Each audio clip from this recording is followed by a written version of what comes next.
आणि अर्थातच संतोषदादा देशमुख यांच्या बाबतीत जे काही घडलं ते बघून सबंध महाराष्ट्र हळहळला, आम्ही देखील हळहळलो. ती देखील घटना अतिशय निंदनीय आहे आणि त्यांच्या कुटुंबियांबरोबर आमच्या सहवेदना आहेतच. आणि गुन्हेगारांवर कठोरातली कठोर कारवाई लवकरात लवकर झालीच पाहिजे याच मताची मी देखील आहे. आणि मला खात्री आहे सबंध महाराष्ट्राचं हेच मत आहे.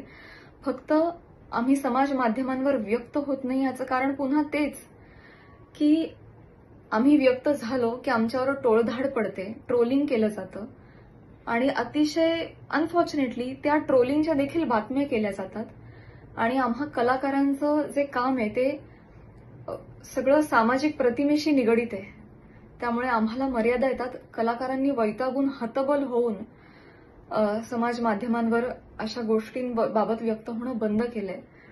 जो काही दुसरा गट असतो त्या घटनेचा, समाज असतो, ते सगळे खूप बदनामी करतात, हर्ट होतात, म्हणून हल्ली कलाकार व्यक्त होत नाही. पण मी तुम्हाला खात्री देते, जर खरोखरच जर कमेंट सेक्शन जरी बंद झाल्या ना, त्याच्यावरचा ट्रोलिंग जरी थांबवलं गेलं, बंदच झालं की कोणी मतच व्यक्त करायचं नाही त्याच्यावर, तर बघा सगळे कलाकार आणि कलाकारच काय समाजातले सगळेच स्तर मैदानात उतरतील आणि तुमच्या समर्थनार्थ येतील आणि सगळ्यांच्या समर्थनार्थ येतील.